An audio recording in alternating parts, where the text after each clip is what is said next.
they've been sneaking Barons, which is well, it's always better than just losing without sneaking a Baron. Better to sneak a Baron than have a Baron snuck on you. It's better to sneak a Baron than to never have had a Baron at all. Yeah. So wow, that is really high praise. True. I mean, he sold me. boom. Dignitas are off. Tune in.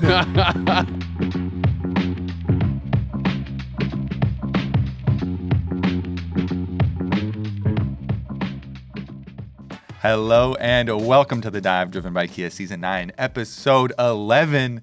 Not Episode 10. Not as Episode that was last 10. week. It certainly was last which week. makes this week Episode 11. Welcome to, Episode 11. And this is going to be our no sleep episode just because coincidentally, None of us slept. None of us got sleep for all different, random reasons. It's fun that way. Yeah. Sometimes. Shared suffering. Yeah. That's how it goes sometimes. I think that it would be really fun to start off this episode with bringing back a segment that we did once in a while throughout the history of the dive, honors and reports, an old favorite. Yeah, we just wrapped up the positioning phase. So shall we begin with the honors? It's always nicer to begin with the honors. So I'm going to honor Sven. I actually I told this to Sven and he kind of laughed, but then he kind of took it as a compliment as well. I didn't think he was going to do poorly, but I did not think that he was going to be on the level of like Masu and Jan right out the gate. Like obviously he was support for a while. He was doing really, really well. Then he went back to AD on Dignitas. Dignitas didn't work out so hot. He was still playing well there, but I thought he was going to be more like a middle of the pack AD. I thought he was going to be just fine. And Vulcan as well, honestly, like hadn't been doing that well with a few different players who were like, these high, profile pairings and stuff with like Berserker and Prince and whatever. I thought they were going to be kind of like a middle of the pack bot lane. I feel like Sven has played just as well or better than any of the ADs in the league. And Cloud9's bot lane has really pleasantly surprised me. And Sven's had some really big pop-off games where he's like absolutely dominating. So credit to him. I mean, I know he's one of like the hardest working, most like professional players in the scene. But, I didn't think he would be this good this fast on Cloud9. And I was wrong, so respect. I like that honor, and that you told him directly. Okay, I underestimated you. But I wasn't familiar with your game. I apologize. I wasn't familiar with the game. But the Ezreal Bard game for sure, the Ezreal Bard game from both of them. Vulcan was mega smurfing, so was Sven. Definitely agree with that one. So what's your report then? We'll do each person both. My report is Xin Zhao pickers. What? Xin Zhao. Oh, that's a good one. 3-10 in the LTA North. So? And is going, so you pick Xin Zhao, you lose. That's a player issue. Don't blame the champion. Blame the player. Dude, that's actually... It is. That's a tough one. It has been going, like, Xin Zhao, I've been noticing, has just been doing so poorly in every time it feels like it gets picked in the league. It just always loses. It just feels like it's kind of getting severely outclassed by like Vi and all these other champions that are getting really popular, and it always feels like Vi is getting like first pick and like Xin is often an answer, but it just feels like it does nothing and then it loses. That's a pretty good one. I've noticed that too. And one thing that I think is kind of relevant with the champion stats is like, because there's just such a huge discrepancy between the top 4 and bottom 4 teams so far. It's like pretty much any champs that the bottom 4 teams are picking are just going to have bad win rates, right? Yep. And I think with Xin Zhao specifically, a lot of people are picking him into Nefiri, who's kind of just, broken. The 3 wins are 2 inspired wins, FlyQuest, and then the one win from Umti. Every other game was a loss. Yeah. So I was a little surprised when I saw that as well, because I actually think Xin Zhao's pretty good. But, yeah, it could just be the situations he's being picked in, like you said. It's like, okay, we're giving them Vi or Nefiri, and then we'll pick Xin into it. And... yeah, it doesn't work out. And one thing that happens a lot to Xin Zhao is one of his biggest weaknesses has always been his like lack of mobility. Well, defensively, right? It's with Nefiri, you're so safe to walk anywhere because you just like W their CC and then E over a wall. Xin Zhao, if you are not ready to take an all-in fight with your team, you just can't walk there. Yeah, that's why I say every single time it's picked, I'm like, well, I've been playing Xin Zhao before, and I find myself in a bad spot, and help in the middle of the team, and I get picked off. I mean, a lot like you're saying, like you basically just have to fight your way out. Like if you're in a fight, then you're in the fight. You know, you have to just ult and try and kill someone unless you pull some crazy W tricks. But like Din Zhao is really popular in LPL and LCK. I think that's probably why it's it's popular everywhere. I agree too. I think the champion is really strong. That's what I've been playing when Volibear is banned at the moment. Just thought it was a fun discussion. Yeah, I like it. Yeah, it is. I think it's a valid report. He has been losing a lot. River was like his Neferi game this last weekend was like when you're talking about you're so committed and you're stuck in when you get out. This is like his was the polar opposite. When he played Neferi against Shopify, he had this one play over by like an enemy red buff where he like ults in, then they all try to turn on him. He hops back, then he like goes back in again.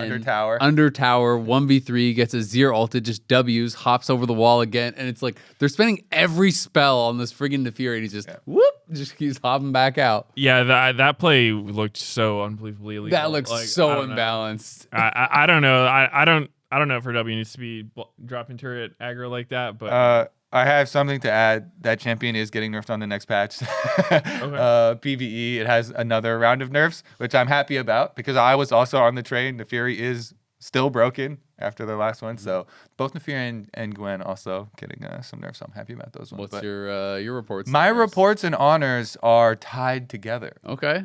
So I was casting the TL versus DSG game. Mm-hmm. That game was crazy. First of all, huge congrats to DSG. I guess I'll start with my honor also. Got a dub. Because big honors to MASH. When I heard, and it's part of our storyline where we integrated the tweet that APA sent out of the picture of their DMs where MASH is the one to go bet his hair. He's the coach, by the way, if you don't know, for DSG. Yeah, MASH, the coach of DSG. He's the big Jack dude on stage with them. Exactly. He used to be an AD carry player, a long time LCS player. And when I first heard that, I was like, DSG players and coaches are going to be betting their hair on winning games? That is crazy to me because they have not been looking like they could win any games. But then he bets his hair versus APA and they win. I was like, holy...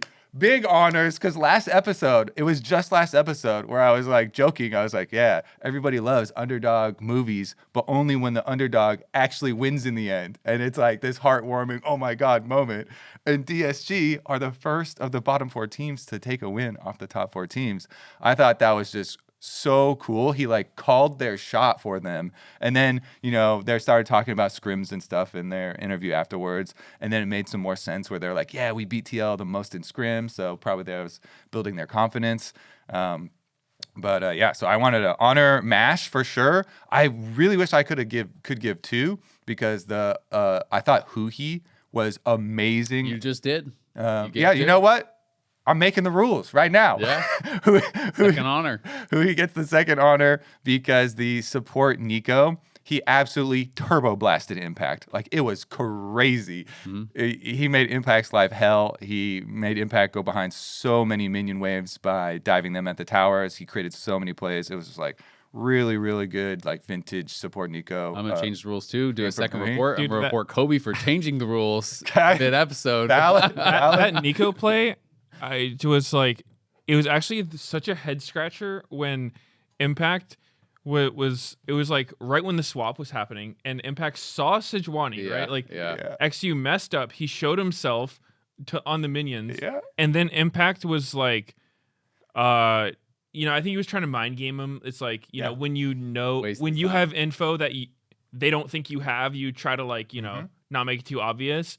So he's like trying to walk the line, but then there's just a Nico in the lane. He definitely didn't make it obvious that he knew that. I will give him that. He sold it. He did. Which brings us to my report, which is going to be Impact. That was a super rough game. Of course, all the early game stuff and him getting, super far behind. But also then at the Baron, he just kind of walks up and into the Nico again. And we got the comms listen in from the DSG side, who he is literally like, what the F is this guy doing? Yo, kill this guy. What is he doing? which is kind of what people who are People watching were that thinking. too. Yeah. I was saying the same thing at home. who he was speaking for all of us. Anyways, so yeah, those the reports and honors were tied together for that one. Yeah, that's a good one. That brings it to me. And this is kind of tough because, you know, I feel like anybody on C9 could get honored. Azael already got Sven. Ooh, I don't know who I would give it to. My honor goes to Meteos, the greatest. Anyone on C9 could get it. You know. Could even be me. Now, Blabber actually gave me the shout out during LTA interview this weekend. That was actually sick. That was cool. I was watching it jokingly, being like Meteos. Then he said it, and I was like, "Let's go." That's a dub. Yeah, that was funny. You know, I feel like it's kind of a tie between Thanatos and Loki for me, but I think I would give it to Thanatos just because, you know, it feels like he's kind of going under the radar, especially with, like, you know, he was cheap in fantasy, and this dude's just, he's so good. I don't know, and I think a lot of people recognize him as good, but to me, he just stands out a lot, especially compared to all the other top laners, because even this weekend, he played Ambessa, who has looked completely useless as a champion every other game, right? You know, Fudge has played her a bunch and kind of still lost some games with it. So when I saw Thanatos play it, I'm like, oh man, is this champion bait? And it was not bait in his hands. He made it look really good. He was like smashing Impact Scion with it. So I think he's just kind of on his own level right now for top laners. And yeah, it just deserves a lot of credit because I think that's a huge reason why they're doing so well in their games. Do you think that Thanatos is becoming like the Xmithy thing where everyone's like, oh my God, Xmithy's so underrated as he like wins championship after championship, you know, and like everyone agrees he's like really great jungler and he's just so underrated. It's just funny to me because I feel like a lot of people are talking about Thanatos as the best top laner in the league, best laning phase. And then Inspired got asked, I don't know if you saw this in his Player Week interview, Raz asked them most overrated, underrated player. And his answer was Quid for most overrated, and most underrated player in the league was Thanatos. And then you saying this as well just makes me like wonder. Like, because I feel like I've thought about him as the best top laner in the league for a while. I feel like people have talked about him as the best top laner, the best laning phase, that kind of thing. So I'm curious if it's like everyone feels like he is, but thinks other people don't, or if it's really not getting said enough, or what it is. Because it's feeling a little bit in my mind like the Xmithy thing, where it's like you ask anyone, they're like, yeah, Xmithy's top jungler in the league. So underrated. Yeah, it could be. I don't know. Maybe it just hasn't been enough time because I know usually with imports, like they have this early import buff where they're very good for their first split or two, but it kind of takes a test of time to see how you it haven't holds washed up. the shine of Korea off him yet. It's hard, man. You're away from home. You are in a much less competitive solo queue environment. Sometimes, you know, there's language barrier, there's homesick, sometimes your teammates aren't as motivated, and that can like kill your drive. So I think we've seen that happen to a lot of players. So I think maybe it's just, you know, you got to give them enough time to really see. But I've been super impressed with Thanatos, and I don't know. I'll shout out Loki too, honorable mention, because I think that a lot of teams have actually gone for like the LCK Challenger mid laner pickups. You know, there was like Loki, Saint, Quid, Quad as well, right? Like, I think Kaney wasn't directly from there, but I think he started over there. But anyway, there's been like a lot of the tier 2 Korean imports, and I know a lot of people coming into the split weren't really rating Loki that highly. A lot of people were saying like, yeah, you know, like Saint has this number, all the other imports are better than him, but he's just kind of put his head down and grinded really hard. He got rank 1 in A playing like Azir, which is not a solo queue champion. And he's been popping off in a lot of games. He had that really sick Rift Herald play, which apparently was an accident. He wasn't trying to hop in the Rift Herald, but Really? yeah. You talked to him? Oh, that's funny. Because it was sick. He did like the circle. He knocked up like multiple people, and then Rumble that he knocked up. And with then Tokyo Drift. Then Vulcan was able to engage on him. Yeah. I mean, it was good awareness, was sick. I guess, to work with what happened. But yeah, apparently it was not on purpose, is what Vulcan was saying. So I think their team's been doing really well. So yeah, shout out to them. And for my report, I will keep it in the top lane, and I think Licorice is going to have to get my report. Sorry to Licorice, but Lyon started very strong. They were 3-0, and granted, it was kind of a strength of schedule thing. They were against the lower teams, but they looked really dominant in their games. So I think a lot of people were kind of like, keeping an eye on, being like, wow, or this is rare. It's a new team. It's not a top 4 team, and it looks like they could give the top 4 run for their money, and they've not really been doing that. And I think Licorice has kind of been getting destroyed in a lot of their losses. Like, he had that Aurora game against Rumble where he got completely run through.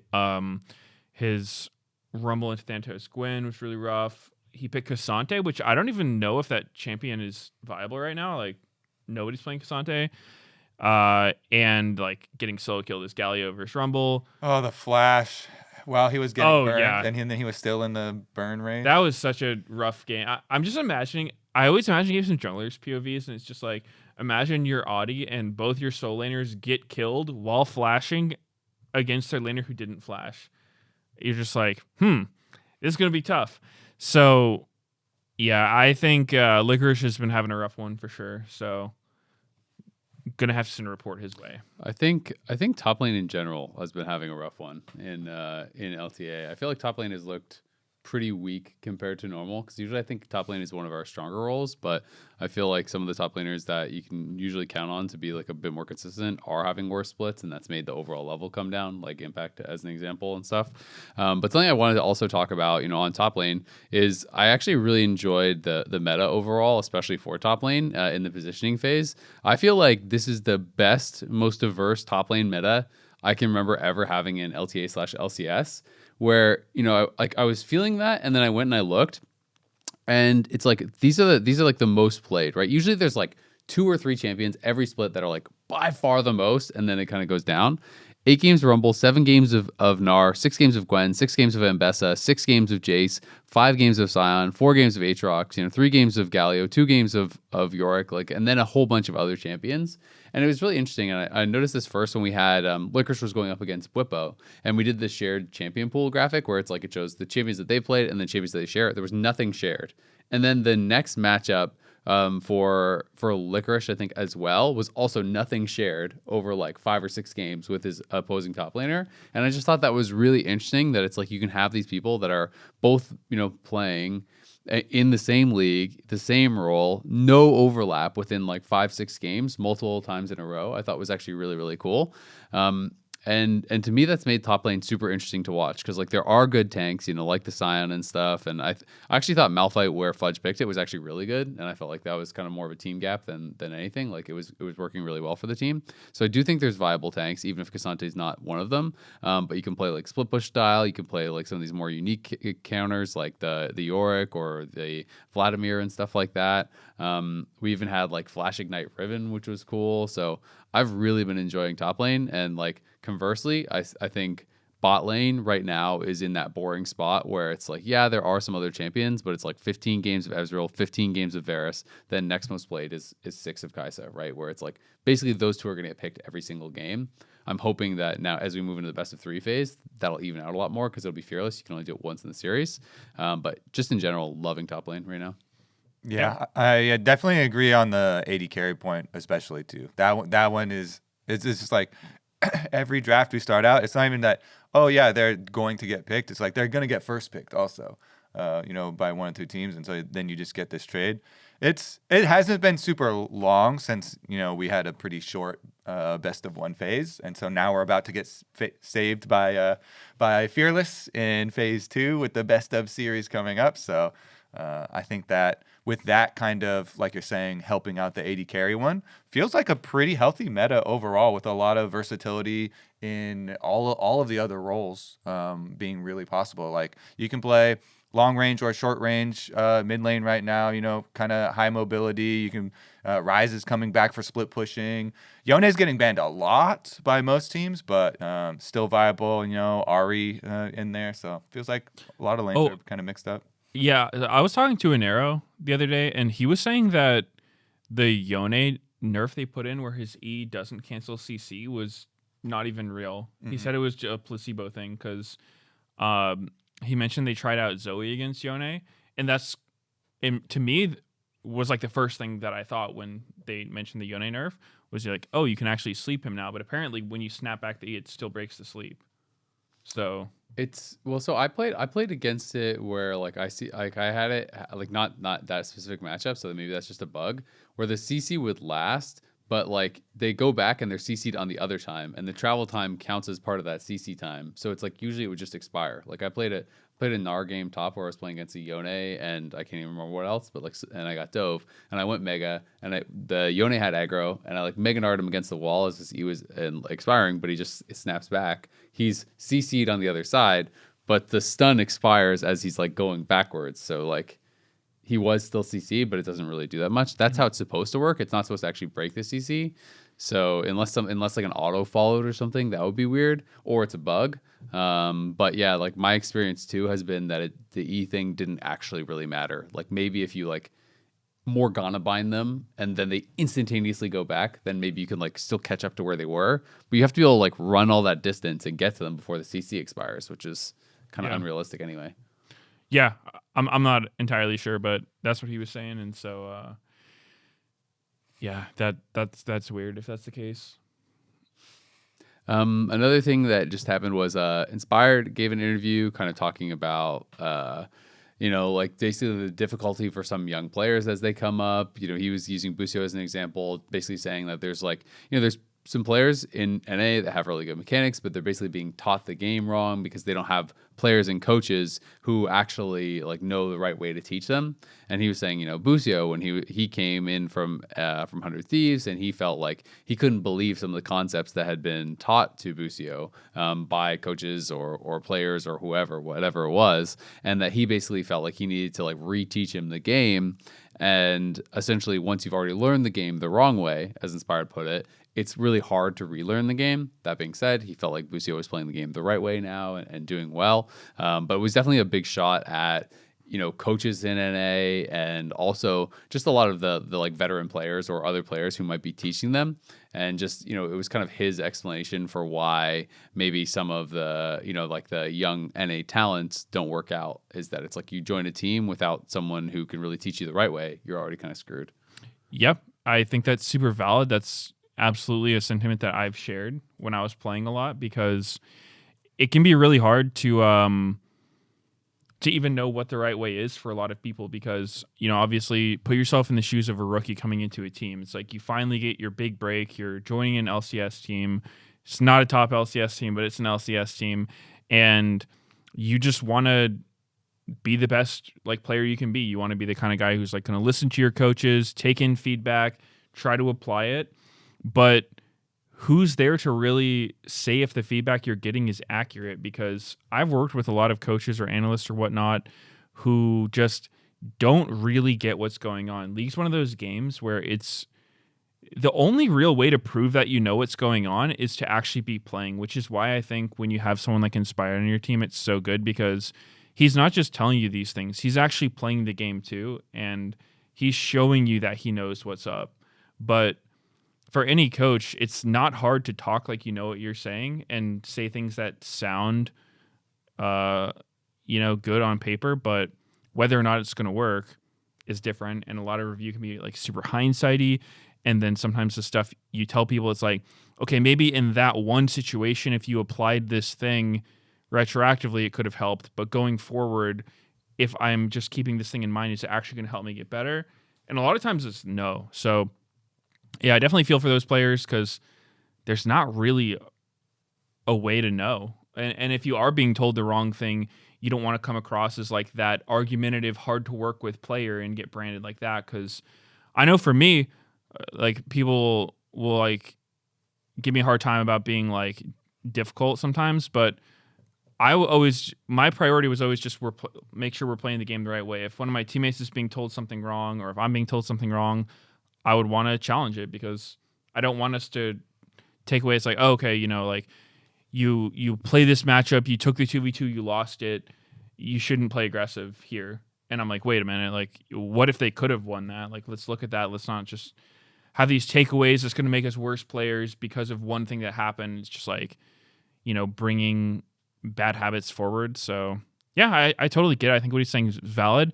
It's just one of those things that's really hard to avoid, because unless you have players like Inspired, like these really experienced players who know a lot that can teach you, I don't know. There's just not that many people who are qualified. I thought this was especially funny when I was reading it too, because Nuke Duck is the coach of FlyQuest now, and Nuke Duck was one of the coaches that was coaching Busio while he was on 100 Thieves. That's true.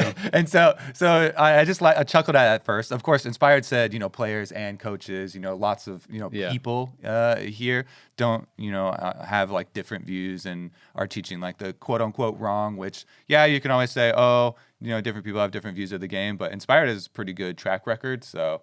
He has a lot of trust with MVP people. in EU, yeah, MVP so in NA, he's got a lot of trust as far okay. as his view of the game. Yeah. And so, but I just thought it was also funny. Of course, there were a lot of other coaches during Busio's time on 100. That is really funny. But I was like, wait a second, wasn't he also there? That's really funny. Yes, actually. he was. I didn't even think about that. That's funny, but it's definitely not real to think that the entirety of how a team plays is one coach, right? Yeah. It's always a combination of all the coaches and players that exactly. comes to like some agreement on how to play. Bring your logic into it. Just laugh at the funny point. Yeah, okay? exactly. But I don't know. I don't like to point fingers when it's undeserved, because if you're a coach who's trying to force all your players to do a certain thing, like that team's just going to look terrible. Like it's just not real. Yeah, so. no, it's totally fair. I also think that these kind of discussions are always somewhat funny to me, because even if you're looking at absolutely proven players, like people with Inspired's track record, or even better, like, when we go international, right? And I've had opportunities sometimes to talk to coaches, from the LPL or LCK, or talk to, casters who have had those conversations, or like, secondhand or whatever. And discussing with players, people from like, G2 when they were at their peak, or various teams that have done really, really, really, really well. And they'll be playing against another team that is like also of that caliber with that track record. And they'll like go through a draft or whatever, and they're like, this team has no clue what they're doing. It's just horrible for this reason, this reason, this reason, this reason. Like, God, they're just idiots, right? They don't know how to play the game. And then you talk to the other team who has like just as good track record, and they're like, oh my God, did you see the stupid draft that they did against us? They're such idiots. They gave us the perfect picks because of this reason, this reason, this reason, this reason. And it's like, two people, super well established, all these titles, all these accolades, see the game in a completely different way, right? And I think that that's not like a dunk on any of the players or the coaches. I think that's kind of the beauty of the game, is that there's so many different ways that you can approach the game and see the game and play the game and still be extremely successful, right? It's like, Doumbé at his peak or whatever as a mid laner is like such a wildly different player than like Chovy at his peak or whatever, right? Like in the way that they play the game. And to me, that's one of the great parts about the game, is that there is not one way to play, and that there is, multiple styles and champions that play to that, and the way that your junglers want to play and your supports want to play. Like, you're going to focus heavily bot, or you're going to be roaming and playing for other lanes, or you're going to, push and move, or you're going to try to focus on the 1v1 and CS advantages, or you're going to play for plates, or you're going to play for objectives, or you're going to whatever. And I think that's kind of one of the things that is really cool. And I will say that as much as Inspired obviously like is a really, really intelligent player, has a great track record, there's more than just his way to play the game too, right? And so I think that's one of the things that makes it really fun to watch. Yeah, one of the best contemporary examples of this is Baus on Los Ratones, and the success that they've been having and incorporating him. And so yeah, it is part of what makes it a beautiful game, and also what fans love to see, because you like to see clashes in style. If everybody's the same playing each other, then it does get a bit boring. Right. One thing I want to add to that though is, because I definitely agree with everything you said. I think that sometimes is people can go a little overboard with that belief, where it's like, okay, there are a lot of correct ways to play the game, but there's also a lot of really incorrect wrong ways to play. Yeah. It's like There's not just one right answer, but there are a lot of wrong answers, and a lot of like that's one thing that's super important. Like, I guarantee Inspired, if he went to any of these like lower tier teams and like watched their scrims, he was coaching them for a day, he would see some stuff that he found to be just like disgustingly criminal, and have a really strong opinion about it. And because that's normal, right? But if you're just trying to be this like mediator, never step on anyone's toes, where it's like everyone's right all the time, no one's wrong ever, then you're just gonna have a team that is just constantly doing like bizarre things and probably on like the, I don't know, just lacks cohesion. So I think that within a team, you have to at least have like a really strong view of how you want to play the game and that people can agree on, because if not, you can't just be like, yeah, everyone's right. Yeah. Everyone do your own thing. And oops, didn't align. Yeah. Whoops, there goes the game. It's fine. I'm just a unique snowflake. It reminds me of the solo queue discussion of the guy who got like banned for being a permanent Roam support Teemo and like never went to lane. And he was like, I'm trying to win. I'm like wrong. Yeah, he wasn't. But then, he wasn't trying to win. And that's obviously a very extreme like solo queue example, but it's quite funny. It's true. I mean, it definitely makes it fun to talk about. Scary Jerry also did an interview with Cloud Sadecki, which was definitely full of confidence. I will say that. Some of the stuff was said in jest. Some of the stuff, like, was just kind of like having fun with it. Some of the stuff did sound like, he really meant it. Like the headline title is, if it was best of 3, we would be 8-0. First of all, there's only 7 matches. Second of all, the way he's saying it is definitely like kind of joking. He's like, yeah, we would have reverse swept every single one, right? Like, ha. Yeah. But it was good to see that. Like, it didn't feel like DSG was in the gutter as far as their mental was concerned, because I think a lot of these teams, I mean, they were getting not just beat, they were getting smoked. And when they lost to Dignitas, it's like, okay, this is the like dumpster battle at the bottom, right? It's like the winless teams, and they go in and they get absolutely blasted by Dignitas. All the discussions spun up of is like, is this the worst team in LCS history? Like, are they going to get a single game the whole year? Like all these discussions are going up. And a few moments later. I was thinking they weren't going to win any games, but TL's got their back. TL's got them for one. And, DSG take down TL. And then, of course, like that's really exciting for them. This interview came after that. But he was saying that they felt, still pretty confident because they had like seen signs of hope on stage, but also they had been doing better in scrims and everything.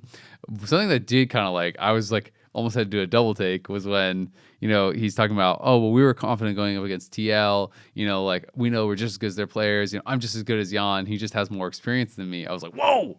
Because, like, I think that's kind of crazy because Jan, to me, is so good. And I'm really happy that DSG was able to get a win. But, like, Scary Jerry has been so clearly the worst ADC in the league, right? So, to me, that was a little bit crazy to hear that. It sounded like he said it seriously to me, so I found that pretty surprising. But it's good to see that they have confidence and that they believe in himself. And everyone was saying he's working really hard. And yeah, definitely, because he also had that post-game interview on stage where he had similar sentiments. Where, I thought it was cool to see him win. It's nice to see rookies do well, and yeah, I think it's valid. He's got a lot of confidence. I am a little worried maybe it's too confident for where he's at right now, because I would much rather see that than someone who's just like down on themselves and I could never do it. Yeah, and like in complete despair. But he said some quotes like, coming from tier 2 to tier 1 is no different. I just gotta not show these guys so much respect. But when I watch the games, I'm like, there's some differences for sure. You're kind of getting blasted, or like, his game against C9 where his team was setting up vision control and he just sprinted into the line burst and suicided, kind of solo lost the game.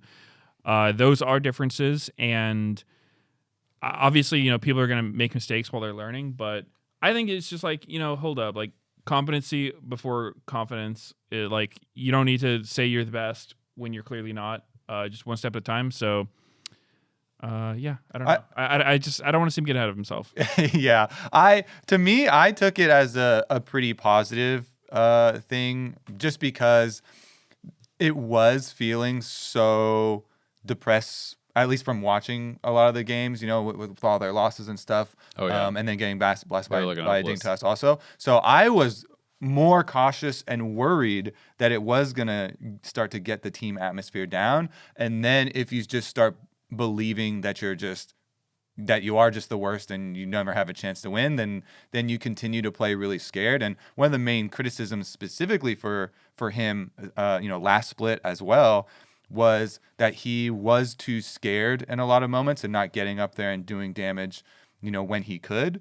And so I was like, oh, the line that he said about, I had to get over the intimidation of being in tier 1.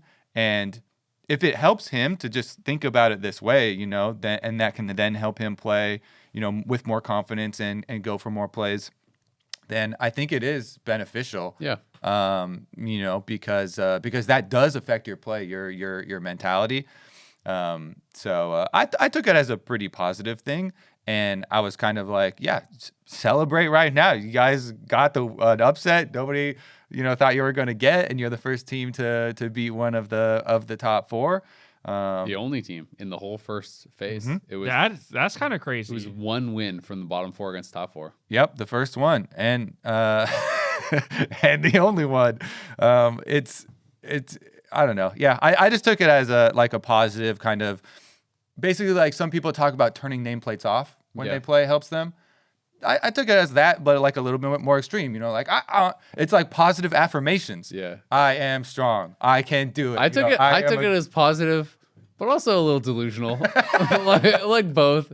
I would way rather him be, like you say, like I'd way rather you be like, hell yeah, I'm the greatest. Of course we won. Like, hell yeah, we're gonna win the split. You're like, hell yeah, that's good. I'd rather that instead of like, I'm never gonna be able to do it. Like, we're so bad. You know, we just lucked into one. You know, like you don't want to see that, right? Yeah.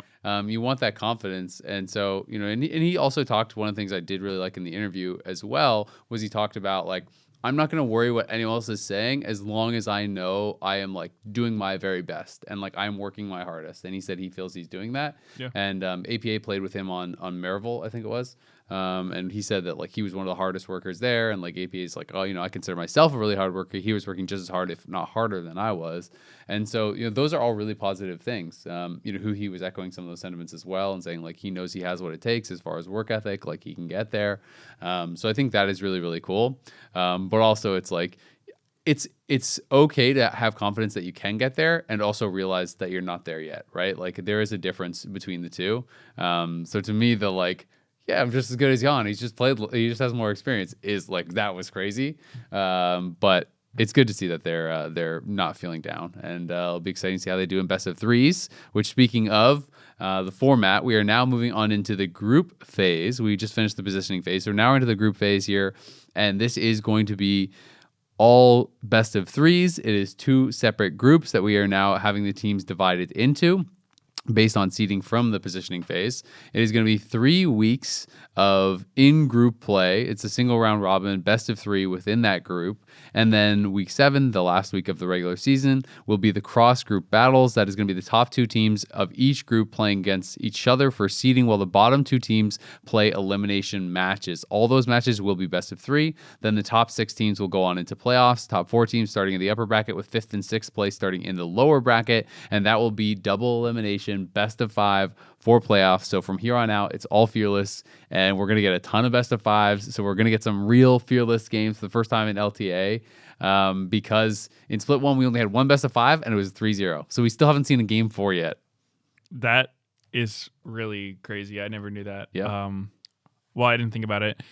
Yeah, I kind of like it. It feels like it's ramping up each step. You know, we start with best of 1s, kind of like get a feel for each other, and then best of 3s, and then I think playoffs is when it's going to get super hype, like that best of 5 double elimination. I'm excited for it. Yeah, when we get deep in the Licorice versus Bwipo best of 5 fearless drafts, and the top lane champion pools become the most weird and demented champions, those are the best times. That's what I want to live in. So excited that we're on to stage number 2 here with the best of 3s and with the groups playing each other. Yep, it should be sick. We are going to take a quick break, though, and then we're going to talk about the groups and some of the upcoming matches next week.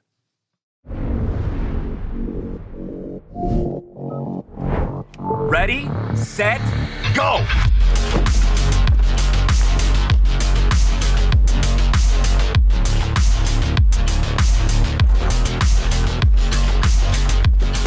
I'm at 47%. Oh, I'm on 63%. Man, I'm at 50%. Boom! 80% winner! The Kia EV9 can go from 10% charge to 80% charge in just 24 minutes with DC fast charging. Welcome back to The Dive, driven by Kia. It is now time to talk about the group stage in LTA North. We are going to be getting it kicked off here very, very soon. And Group A is going to be Cloud9, Disguise, Lyon, and Team Liquid. Group B will be 100 Thieves, Dignitas, FlyQuest, and Shopify. And my number one favorite thing is that we're starting out with such a banger, FlyQuest versus 100 Thieves. I say we just go straight down the list here in order because we're starting off with a rematch here where you remember in split number 1, 100 Thieves are the ones that beat FlyQuest, and then afterwards we're getting all these interviews, and the FlyQuest members are like, "Yeah, we should have beat them. They just fought us here when they shouldn't have fought us here, and but it was not the case, and people are still kind of viewing 100 Thieves in that fashion. So I'm extremely hyped for a rematch, another best of 3 between these two teams, with how they have been playing. I think it matches up really well.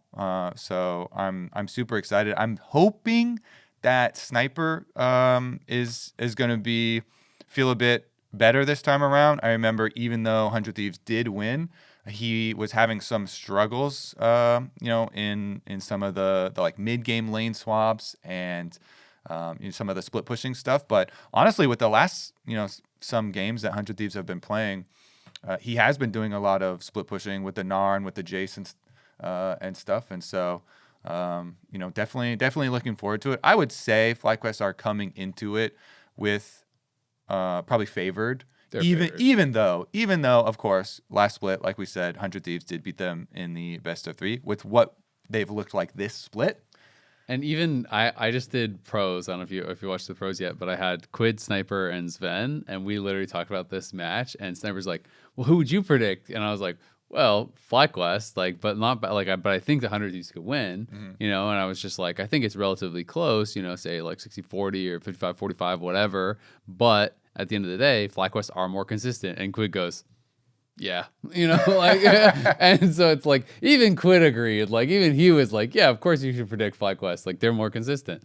So I thought that was kind of funny. But it's like even the 100 Thieves mid laner, who's like the big superstar on the team, thinks that it's like FlyQuest is favored. So yeah, guess what? They probably are. Doesn't mean the 100 Thieves can't compete, but I think it's going to be a really interesting one because it's always one of these things where it's like 100 Thieves, again, from everything I hear, is doing poorly in scrims, right? And whenever a team is just doing well on stage but poorly in scrims, as has been the case for 100 Thieves a lot of times, you talk to pros and they're going to say that they're frauds, right? And that's where this narrative keeps coming up over and over and over and over again, is because 100 Thieves are always losing in scrims. And when I interviewed 100 Thieves after their win on Sunday, I guess it was, when I interviewed River, I kind of asked him about, so what is it between scrims and stage? And he's like, in scrims I'm running it down, and like on stage I'm not. And and they were talking about how snipers sometimes running down scrims and this and that. Like, just feels like they're having all these kind of like troll matches. And Sven was giving examples of like when they were playing against Bwipo and these ridiculous scenarios that were happening top lane where like Bwipo goes flash ignite set, so then Thanatos is going like more and more ridiculous levels of like 1v1 for top lane, to the point where all of a sudden he's playing against set and he goes Gwen and he goes lethal tempo, Doran's blade, barrier ignite, and they fight to the death at level 1 before minions arrive in the lane. That's just normal top laner behavior. And it's like, and he wins with the lethal tempo is insane at level 1 if you're fist fighting to the death.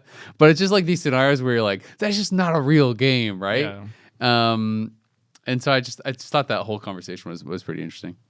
Yep, that's definitely one of those things where I think players will always disagree with how important 1v1s are and stuff. But I think if you're really trying to test out a matchup like that, that's kind of where 1v1s can be good, because sometimes it's like who stat checks who. It's not always clear from, without actually trying it to see how it goes.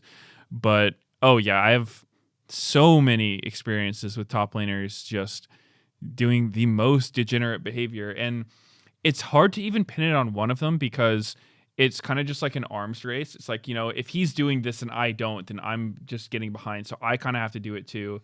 And actually, in my experience, he hasn't been meta for a while, but like Gangplank was the biggest offender of this because of the way he would play, just having to go like grasp and just spam Q from the third rush, and like just if he doesn't play completely over aggressive level 1, like he'll just fall behind and be unable to play. So yeah, I think it's the top lane thing where it's the tough guy role, and sometimes you can't back down if somebody's getting more aggressive than you, then you kind of have to keep ramping it up. It's funny because when you talk to players of other teams about 100 Thieves, they'll also always say, yeah, one of their strengths, although they use it as a criticism, is that they'll just come and fight you at stuff that they shouldn't fight you at. Yeah. But then they win those fights. And then they also say, well, in scrims, they just go completely psycho and they're just fighting everything. And I'm like, well, they're like practicing to do that, right? Like,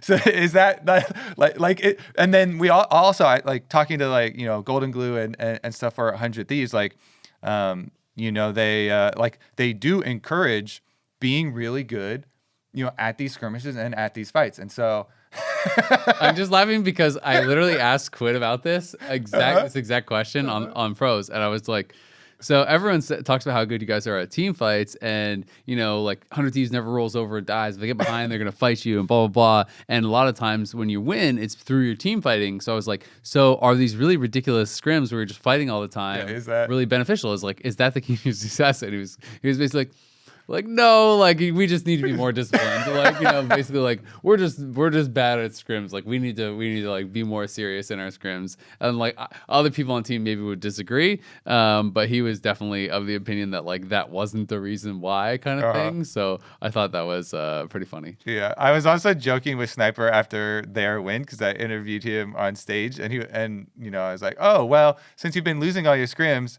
that helped you because they had to come back in a lot of their wins this weekend, and they were versus bottom teams too. So it was a bit of a like, oh, this is a different look for 100 Thieves.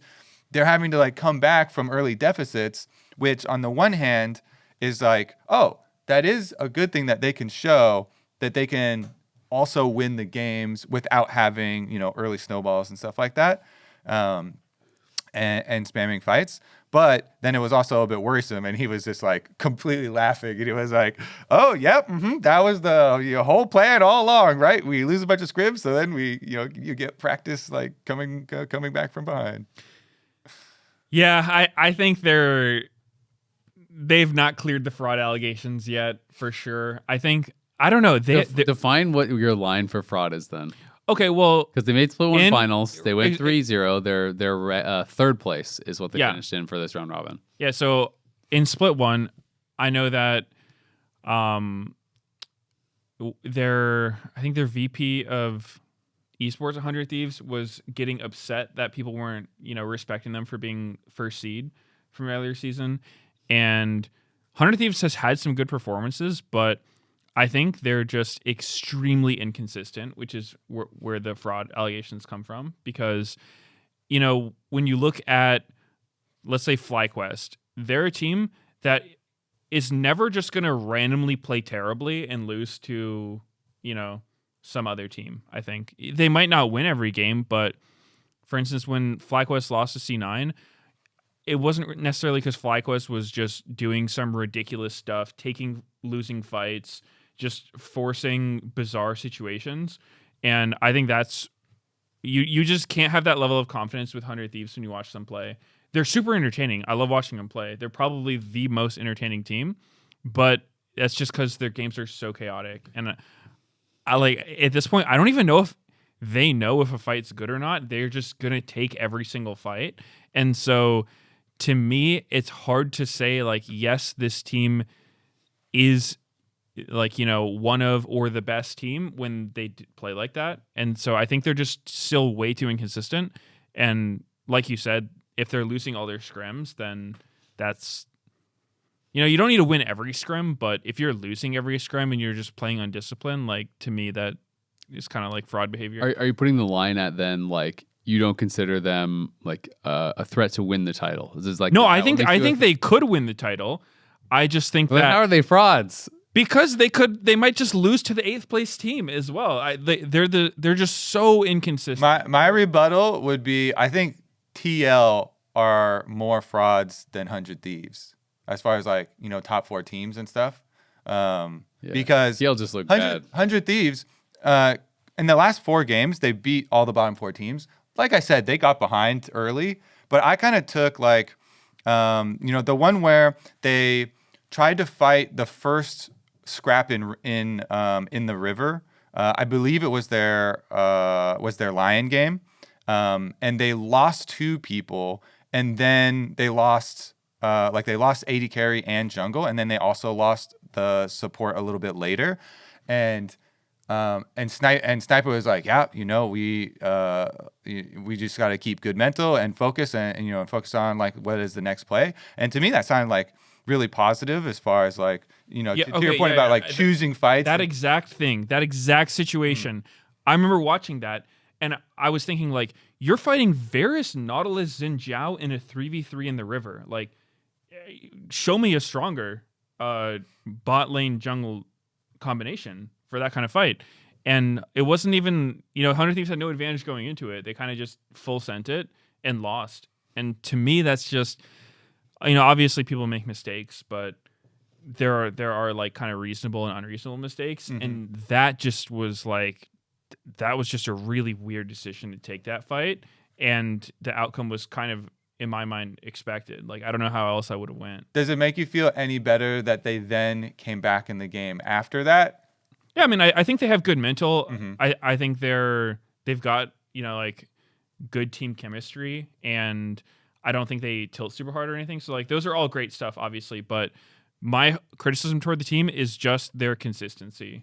And I think I could totally see them winning the split. I think they're good enough for it. When they're playing well, they're really good. Like I think River and Quid are some of the best mechanical and like extremely creative, like River finds such good angles. Yeah, they have like these insane game-winning moments, but they're also the team that's just like you can watch them and be like, what the hell is happening right now? Like this is insane. Like why would you ever try that kind of deal? And so I don't know. They're just so hit or miss. Like really high highs, really low lows. So yeah. I don't think they're a fraud in the sense that like they're bad, but more just in the sense of like I can't call them the best team because they just have too many like crazy moments.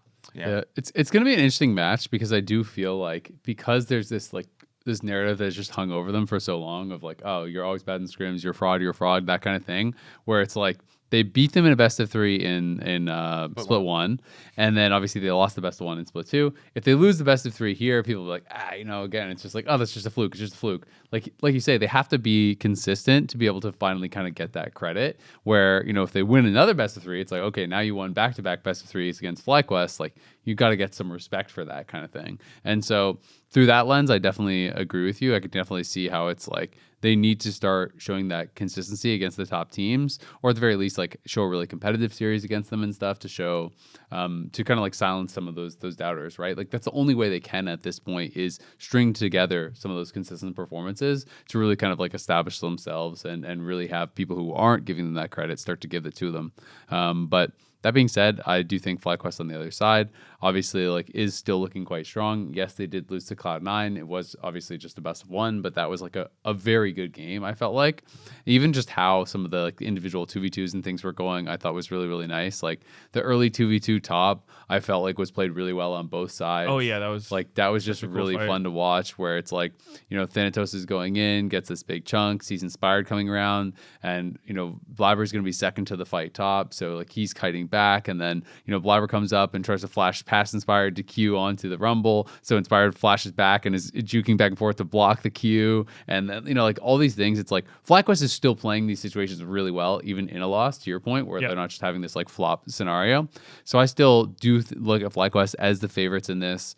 And when I'm looking at the like at individual specific matchups, I do still think that top lane is always going to be a big question mark for me, because I think as much as Sniper, I think, has become more consistent and plays the map better than he did last year, I still feel like his laning has been a bit of a question mark. And we talked about this on pros, but he had, that Aatrox game, the Electric Aatrox game against Impact even, where he was down like 30, 40 CS. I think his individual laning hasn't been as strong as it was last year, even though he's playing the map better and like understanding the concepts better and stuff.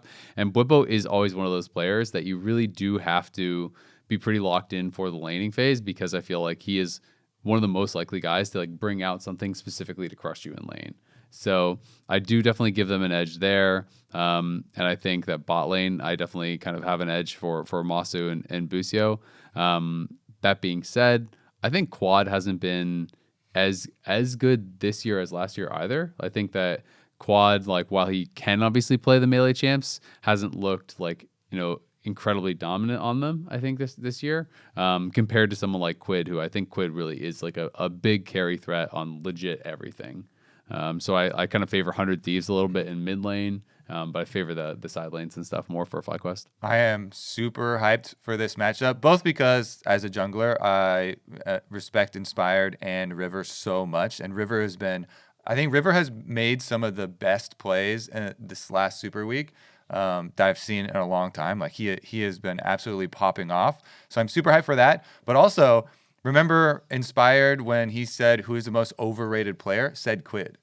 So to the like mid lane matchup point, like that, it adds some more like spice and fire behind this one, because Inspired has always been so complimentary of Quad. Ever since Quad was promoted up onto this team, he has talked about how much how good of a player he is, and like one of the only negative things I ever even heard him say about Quad was that Quad was so good he needed to ask for more resources to allow him to fully take over games.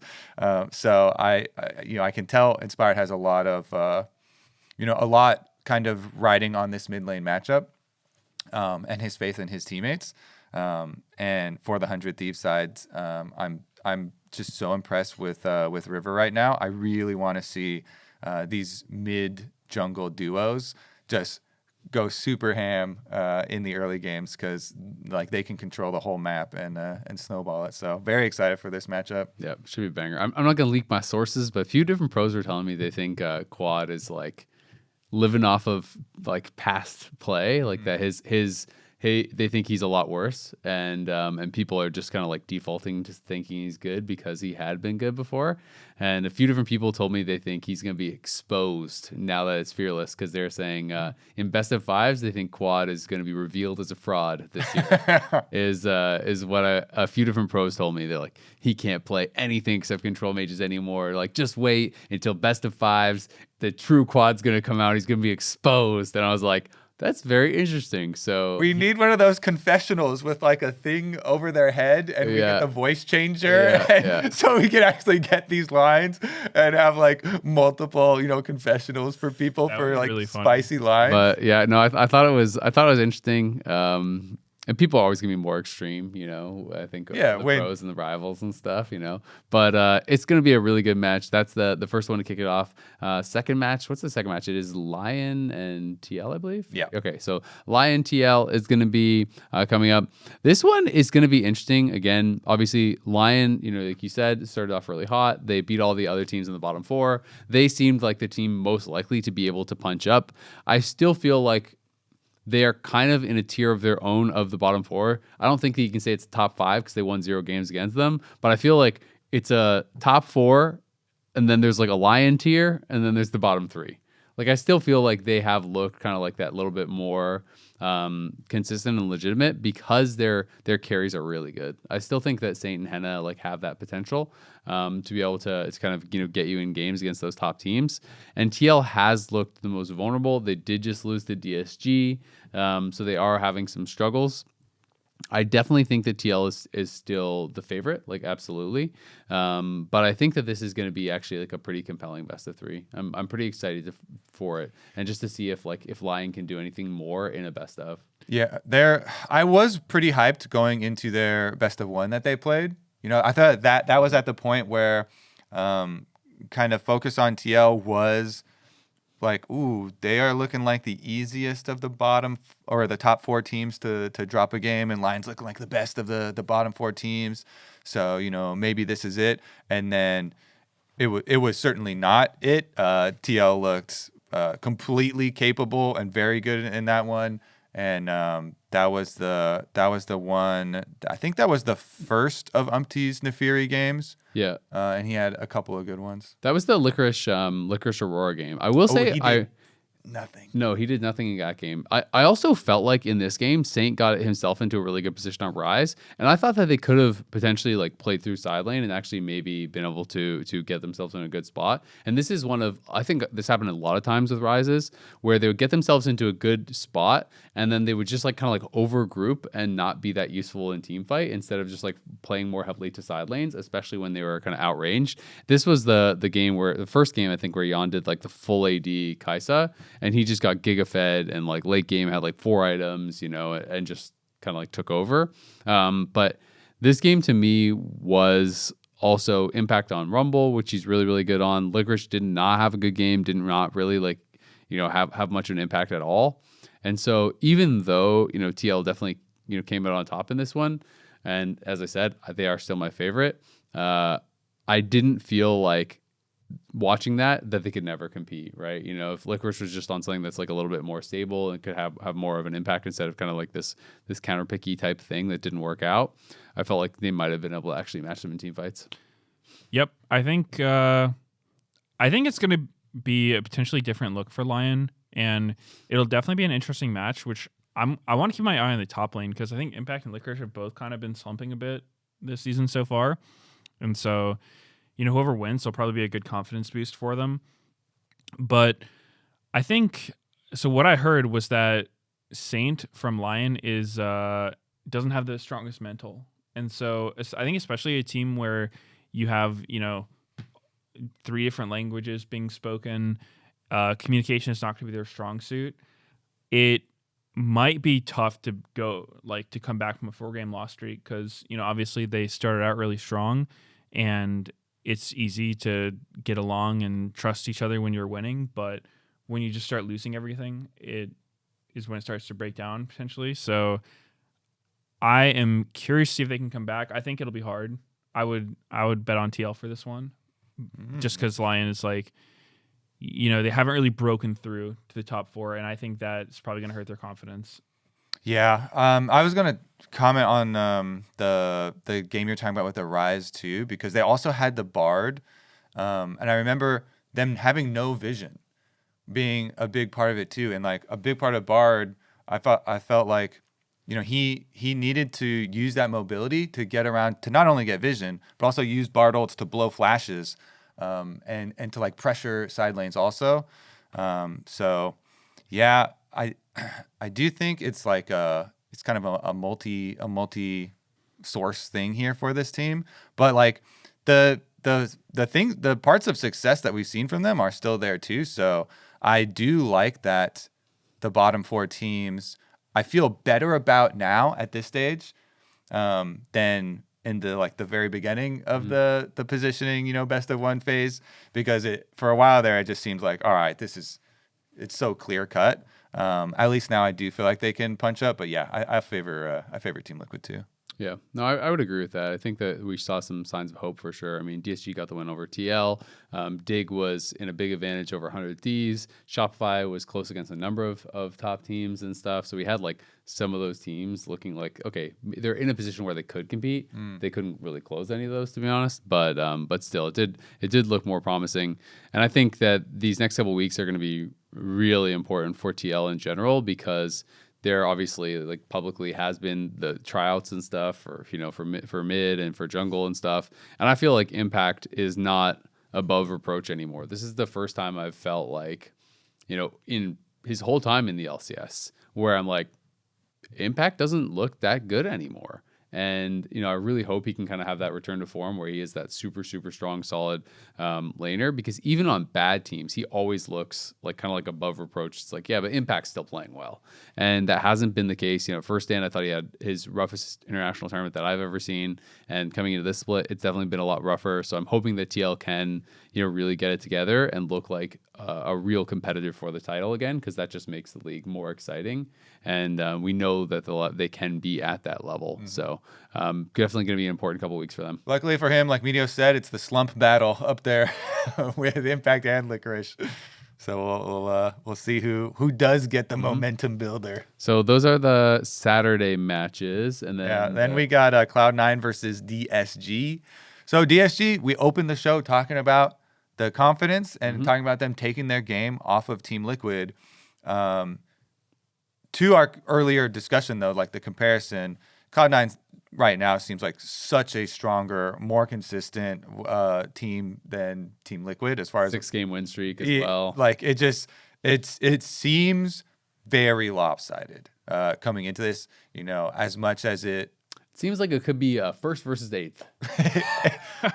Interesting. If you wanted to put numbers on it, yeah, I guess you could. Yeah, attach some numbers to it. That's a fair comparison. I feel like that there doesn't need to be much more said about this one. I think anything other than a very one-sided 2-0 would be extremely surprising. Yeah, for me as well. That my only kind of question mark, I guess, is like since DSG just had a good game, can they use that to do anything, to like kind of build a little confidence and be a bit more competitive?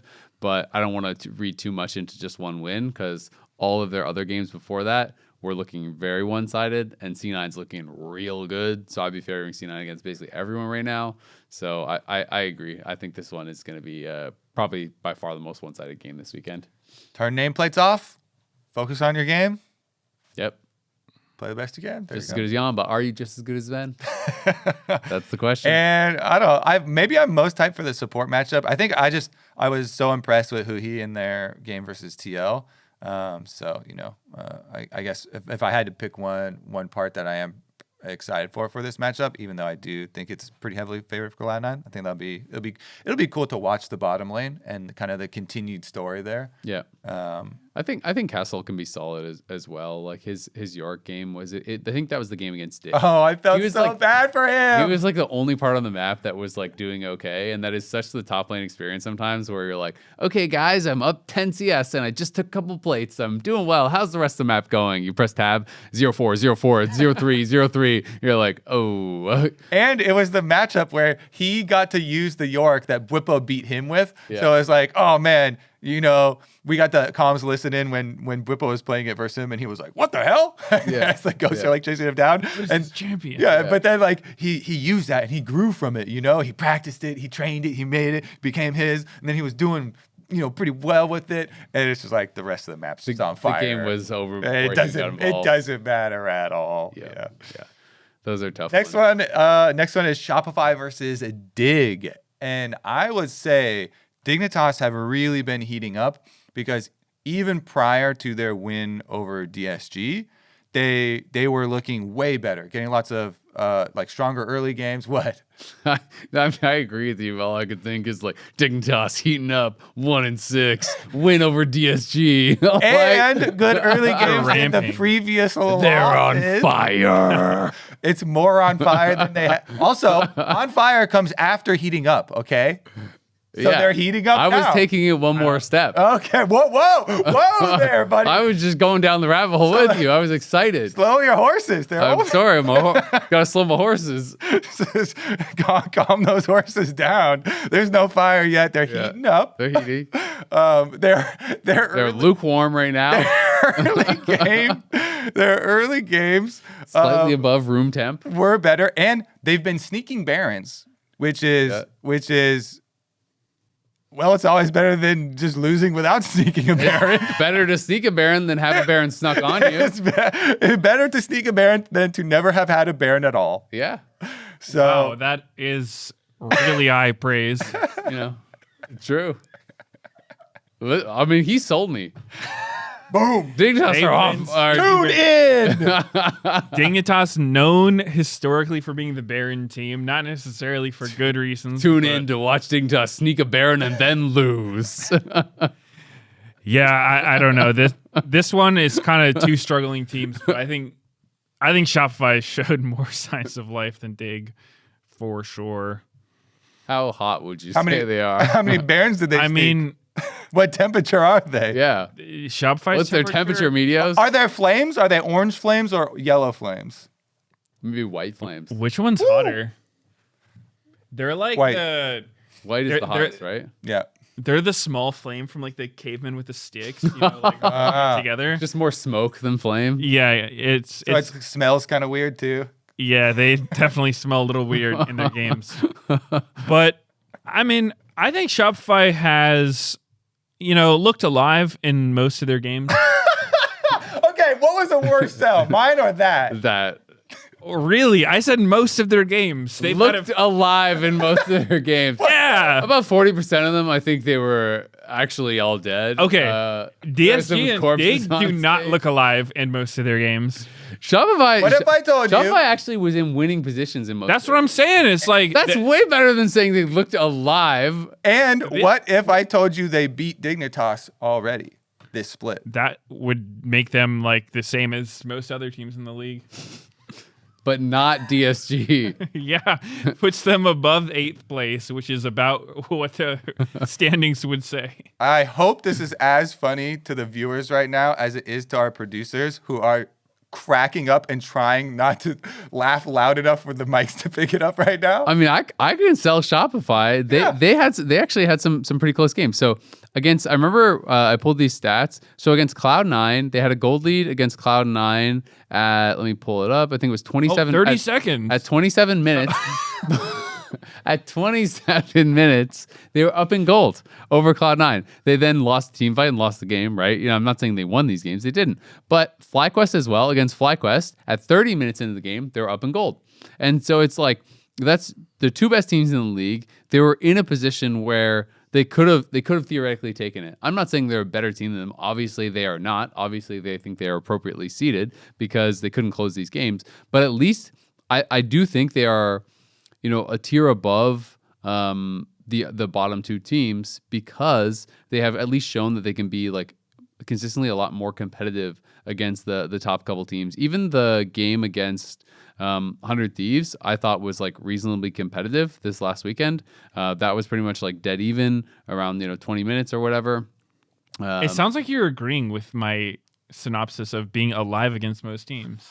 I mean, mostly alive. Completely alive The most only of the one who time. has an excuse not to be alive is Busio because Masu bet his life on And them he's going dead, yeah. undefeated. Pour one They're out. not undefeated, so yeah. Yeah, I mean, I don't know. They don't look. I mean, obviously they're not a top 4 team. They've got some struggles, but they make some good plays. You know, I think Contracts and Seos. I always want to say CEOs, but Seos. They've made a lot of good plays together, and it kind of just feels like the way that, you know, back when they were like Energy and CLG before that, like this core of Contracts and Palafox, they are very momentum based. If Contracts can get something going early, he can really take over the game. But whenever I see them have kind of like a standard looking early game, I'm worried for them because if it feels like when the game is even, something is just going to go horribly wrong for them imminently. But if they can get a lead early, then a lot of times, like, you know, they can play aggressive. They can continue to grow that. But I guess they just haven't been able to find the early leads they need. I think my main thing is when I watch them, I feel like they could bump up to the next level if they cut off some of the plays and didn't recommit to them after being like discovered or after the first attempt fails. Because I see so many of these side lane plays where they'll like go up and they're positioning for a dive or something. But then, you know, the enemy does something like ults the wave or something. And so then it's like, oh, we're going to have to wait 30 seconds now to actually go through with this play. And they kind of hesitate and they like go away and then come back and then they still do it. And then somebody comes to counter it because they got the extra 30 seconds or whatever. Or like, you know, they make the first successful dive on the bottom side of the map, but then they stick around and they stay there and they try and also get, you know, Gromp or Blue or something. And then, you know, there's respawns or something comes through and there's like a defense. So I don't know. I feel like they have been in the past, like really good at attacking side lanes. And it's actually been one of the strengths, you know, even when Palafox and Contracts were on Energy, when Energy was actually doing really well, you know, they would run like double split pushing solo laners and they would make a lot of attacks on side lanes and to a lot of benefit. But maybe they're kind of focusing on it or just over committing to some plays that I feel like even if the first part's successful, it's like take your win. How do you feel like Palafox is doing? Because to me, like eye test wise, he does not look good. And then when I was trying to look into it statistically, I was kind of like, okay, is this just kind of like in my head or whatever? He's like the lowest damage output of any mid laner in the league except for Saint.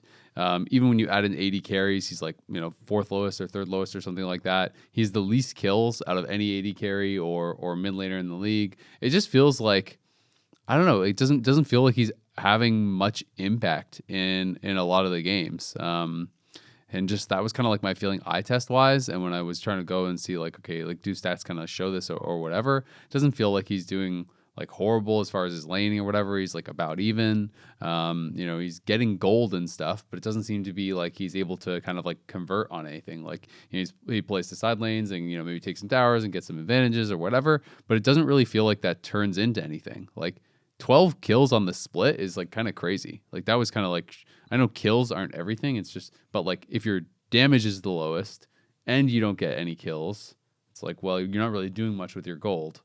And I don't feel like it's just a champion pool thing because he played like pretty standard stuff: Aurora, Zir, Talia, and Jace.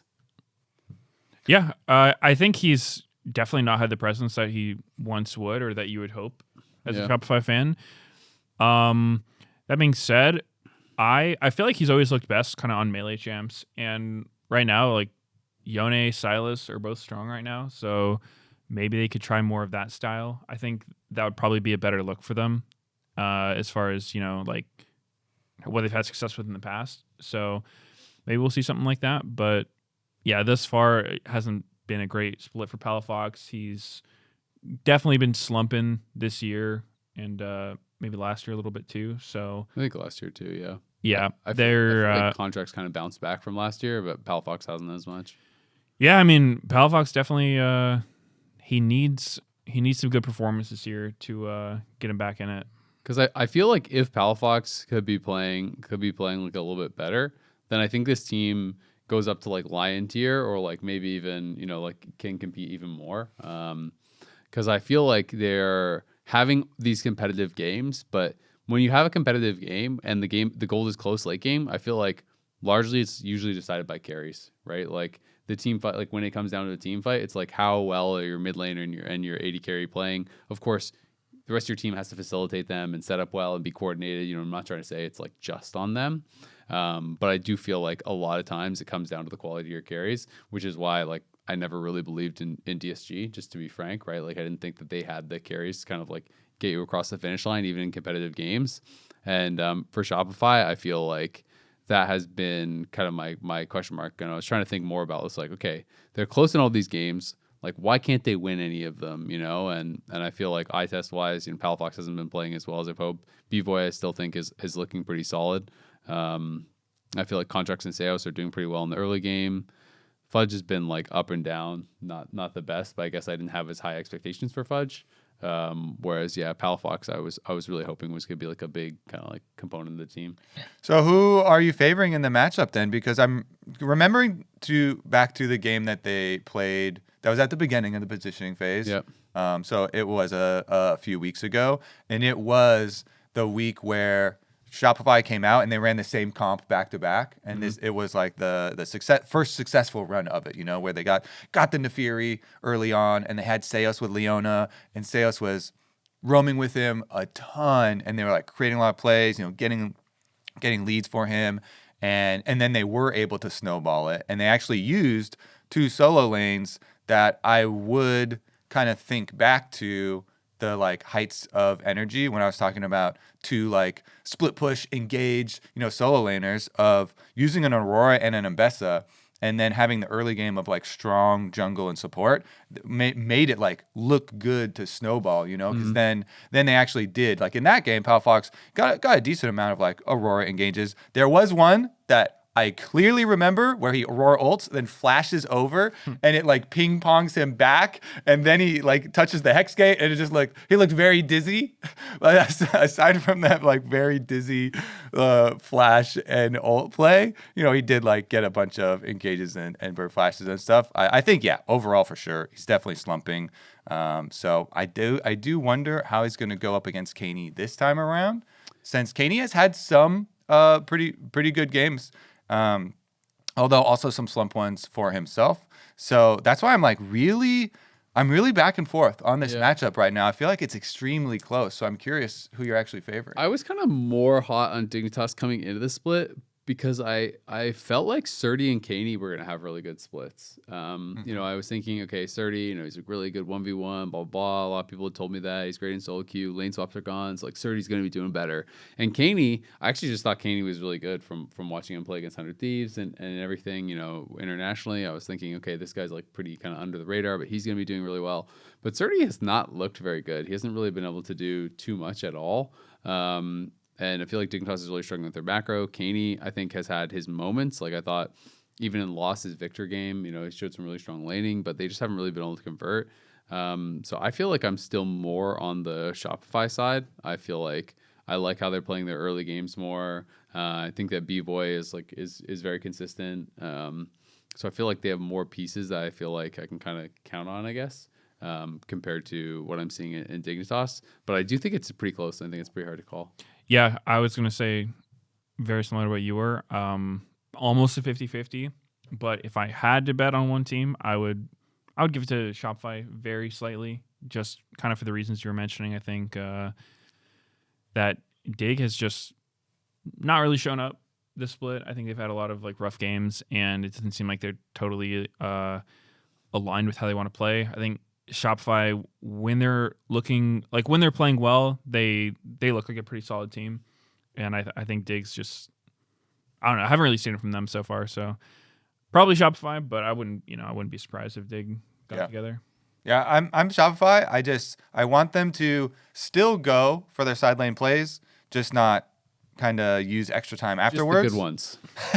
Yeah, can I keep the good plays? Yeah, get rid of the bad plays. Exactly. Simple as that. And the only other thing, keep some vision on Baron versus Dignitas, so they don't get a little sneaker. Yep.